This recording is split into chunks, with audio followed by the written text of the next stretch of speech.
పొన్నం ప్రభాకర్ మంత్రి దాదాపు పవన్ కళ్యాణ్ గట్టి కౌంటర్ ఇవ్వడం జరిగింది. మాట్లాడదాం దాని గురించి. ఎన్ఎస్యూ లీడర్ వెలుగొండ నరసింహ ఉన్నారు. ఎట్లా చూస్తారు? దాదాపు పొన్నం ప్రభాకర్ ఒక్కళ్ళే దీనికి రియాక్ట్ అయ్యారు. మిగతా వాళ్ళు ఎవరు పెద్దగా స్పందించలేదు. ఎందుకని? మంత్రి పొన్నం ప్రభాకర్ గారు, ప్రభుత్వ విప్పు వేముల వీరేశం గారు, మరొక విప్పు Addanki Dayakar garu, TPCC media and communication chairman Sama Rammohan Reddy garu, చాలామంది మా ఎమ్మెల్యే అనిరుద్ రెడ్డి గారు, కోమరెడ్డి వెంకరెడ్డి గారు, మా పార్టీ కానీ ప్రభుత్వం కానీ స్పష్టంగా స్పందించింది.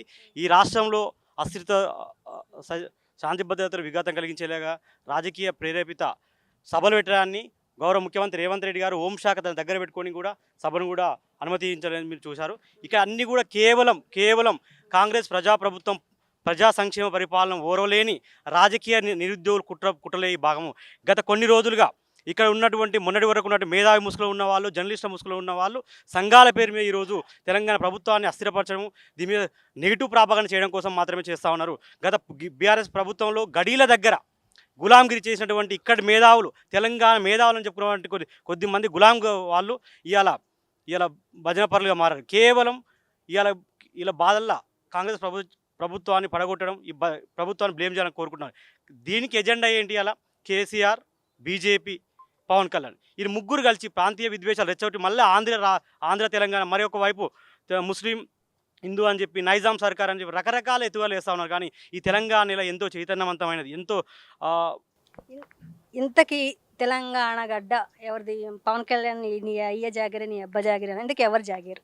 ఈ తెలంగాణ ప్రజల జాగిరిది, తెలంగాణ యువత జాగిరు, తెలంగాణ మట్టి ఇదంతా ఆయన జాగిరో కావచ్చు. కానీ ఈ తెలంగాణ మీద మమకారం ఉన్నప్పుడు, ఈ తెలంగాణ మీద గౌరవం ఉన్నప్పుడు, ఇక్కడ ఉన్న నాయకుల మీద గౌరవం ఉన్నప్పుడు మాత్రమే నీ జాగిరి అవుతుంది. కానీ నిన్నటి ప్రెస్ మీట్ తోటి స్పష్టంగా తెలిసింది ఏంటంటే, నాటకాలు వేసేవాడు ఇప్పుడు నాటకాలే ఆడతా అనే విషయం మాత్రం అర్థమైంది. ఎందుకంటే గద్దర్ గారి పైన మాట్లాడుతూ ఉన్నాడు, నేను గుడికిచ్చిన అంటాడు, బడికిచ్చా అంటాడు, వరదలిచ్చిన. అది సామాన్యంగా ఒక ఫిలిం స్టార్ నువ్వేంద్ర బాబు ఒక్కొక్కడు 5 కోట్లు 10 కోట్లు ఇచ్చిన వాళ్ళు ఉన్నారు. కానీ నీ సొంత జేబులకి వెళ్ళి తీయలే కదా.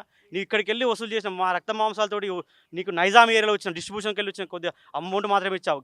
దాంతోపాటుగా నీ సొంత డబ్బులు ఇవ్వలే. ఇలా తిరుపతి ఉండికి మేము కూడా డబ్బులు ఇస్తున్నాం, ఆ డబ్బులకి వెళ్ళే మా దేవాలయానికి ఇచ్చింది. ఈ ఎక్కడ కూడా కేవలం మత విద్వేషాలు రెచ్చగొచ్చడం కోసం మాత్రం బీజేపీ పావు ఆడుకుంటూ ఉంది. దానికి మొన్న మోడీ గారు వచ్చినప్పుడు చంద్రబాబు నాయుడు గారిని, పవన్ కళ్యాణ్ సందర్శించి ఈయన ఆ తమిళనాడులో ఎలాగైతే అన్నమలై పోషించిన పాత్ర ఇక్కడ కూడా పోషించడానికి ప్రయత్నిస్తున్నాడు. కానీ తమిళనాడు ఎట్లా తిరస్కరించిందో, ఎంతో చైతన్యవంతమైన గడ్డ ఎట్లా తిరస్కరించిందో, పవన్ కళ్యాణ్ యొక్క నాటకాలు కానీ వేషాలు కానీ ఇక్కడ కూడా నిలబెట్టారు. పవన్ కళ్యాణ్ ప్రెస్టేషన్లో ఉన్నాడా? విజయ్ ఒక్క దెబ్బతోనే సీఎం అయ్యాడు, నేను ఎందుకు అవ్వలేదని ప్రెస్టేషన్లో ఉన్నాడా?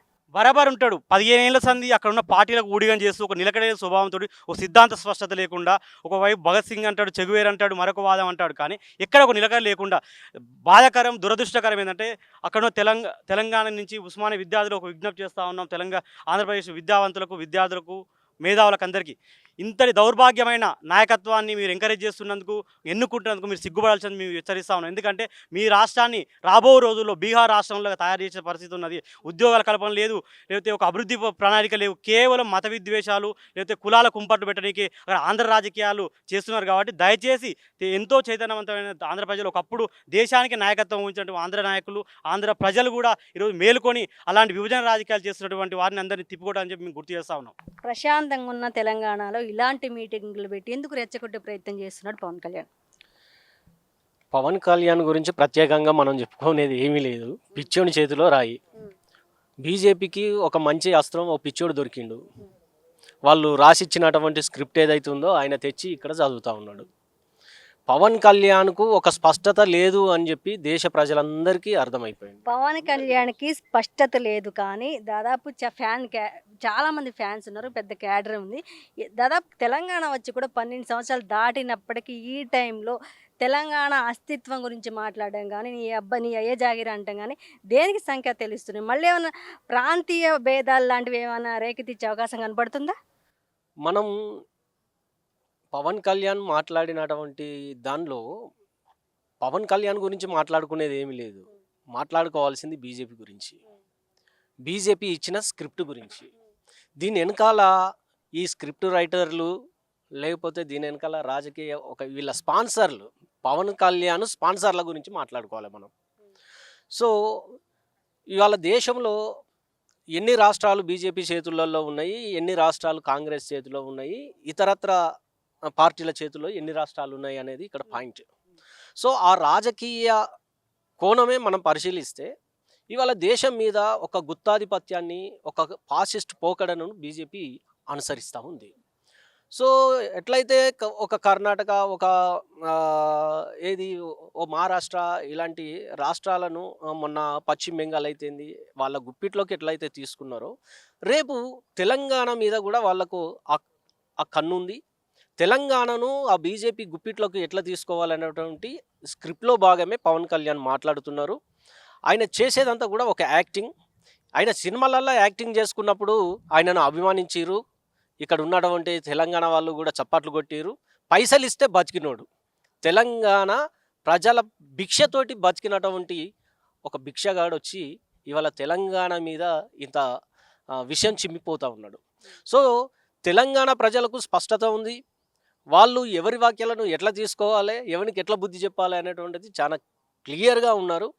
సో నెక్స్ట్ ఎలక్షన్లో వాళ్ళు పోటీ చేసినా పోటీ చేయకపోయినా అసలు ఇక్కడ వాళ్ళ సినిమాలు నడవకుండా చేయాలనేది మేము భావిస్తూ ఉన్నాం. ఖచ్చితంగా వాళ్ళ ఆర్థిక మూలాలను ఆ సినిమాలు ఇక్కడ ఆడకుండా చేసినప్పుడే దీనికి కూడా తెలంగాణ ప్రజలు తగిన బుద్ధి చెప్పిన వాళ్ళు అవుతారు అని చెప్పేసి మేము భావిస్తున్నాం. ఉస్మానియా యూనివర్సిటీ విద్యార్థులుగా, స్కాలర్స్గా, ఉద్యమకారులుగా, త్యాగాలు చేసినటువంటి వాళ్ళగా మేము అలాంటి ఒక పోరాట రూపాన్ని కూడా మేము తీసుకొని ప్రజల దగ్గరికి వెళ్ళి ఆయన సినిమాలను బంద్ చేయించేటువంటి పరిస్థితి తీసుకొచ్చి పవన్ కళ్యాణ్కు ఏం సమాధానం చెప్పాలో అది చెప్తాం. దాదాపు తెలంగాణ వచ్చిన టైంలో 11 రోజులు నేను అన్నం తినలేదని ఒక స్టేట్మెంట్ కూడా ఇవ్వడం జరిగింది పవన్ కళ్యాణ్. అలాంటి పవన్ కళ్యాణ్ సడన్గా తెలంగాణ మీద ప్రేమ ఎందుకు కలిగిందంటారు? 100 మంది పవన్ కళ్యాణ్ పుట్టుకొచ్చిన తెలంగాణ మట్టిని కానీ, తెలంగాణ అస్తిత్వం కానీ ఇక్కడ ఏం చేయలేడు. అడుగడుగునా మా తెలంగాణ యొక్క ప్రజలను అవమానపరిచింది, మా తెలంగాణని అవమానపరిచింది కాకుండా మా తెలంగాణని కూడా అడ్డుకున్నది ఈ ఆంధ్ర వాళ్ళే. ఇప్పుడు సడన్గా వచ్చి తెలంగాణ రాష్ట్రంలో ఖచ్చితంగా జనసేన పార్టీ ఉంటుంది, జనసేన పార్టీ పోటీ చేస్తుంది, జనసేన పార్టీ తెలంగాణ ప్రజల సమస్యల గురించి మాట్లాడుతుంది అన్న పవన్ కళ్యాణ్ మరి నిజంగానే జూన్ 2వ తారీఖున అన్నటువంటి పవన్ కళ్యాణ్ సభ పెట్టాల్సి ఉంటే ముందుగా ఎవరి దగ్గరికి వెళ్ళాలి? 1200 పైచులకు మంది అమర వీరుల సాక్షి స్తూపం దగ్గరికి వెళ్ళి నువ్వు వేడుకోవాలి కదా. మరి తెలంగాణలోని పార్టీ ఉంటే మా 1200 మంది పైచులకు మంది విద్యార్థులు చనిపోతే వాళ్ళ ఆత్మ బలిదానాలు ఇప్పుడు కూడా ఘోషిస్తున్నాయి మీ ఆంధ్రలో చేయబట్టి. ఇవాళ తెలంగాణ రాష్ట్రాన్ని భ్రష్టు పట్టించిందే ఈ ఆంధ్ర వాళ్ళు. మళ్ళీ ఏ ముఖం చూసుకొని ఒక జోకర్ లాగా వచ్చి తెలంగాణ రాష్ట్రంలో మళ్ళీ జనసేన పార్టీ ఉంటుందని చెప్పడానికి ఏ విధంగా వచ్చినావు? జనసేన పార్టీ గెలవడానికి తెలంగాణ రాష్ట్రంలో రాలేదు, బీజేపీని గెలిపించడానికి కోసం, ఇక్కడ బీజేపీని అధికారంలో తీసుకురావడానికి కోసం మాత్రమే జనసేన పార్టీ నటుడు పావాలగా ఈ తెలంగాణ రాష్ట్రంలో అడుగుపెట్టిండు. ఇక్కడ ప్రతి ఒక్క ఉద్యమకారులు కావచ్చు, విద్యార్థులు కావచ్చు, ప్రజలు కావచ్చు, ఎవరు కూడా చేతికి గాజులు వేసుకొని కూర్చోలేదు. పవన్ కళ్యాణ్ ప్రతి దానికి మేము సమాధానం చెప్తాం. ఇక్కడ తెలంగాణ రాష్ట్రంలో ఇంత స్పేస్ కూడా తెలంగాణ జనసేన పార్టీకి లేదు. ఈ తెలంగాణ జనసేన పార్టీ అనేది తెలంగాణ సంబంధించేదే కాదు, మా ఆస్తిత్వం, తెలంగాణ ఆస్తిత్వం, మా ఆత్మగౌరవం బతుకున్నంత రోజులు ఈ తెలంగాణలో పవన్ కళ్యాణ్కు కనీసం ఒక్క డిపాజిట్ కాదు కదా, సర్పంచ్ కూడా గెలిచే అవకాశం లేదు.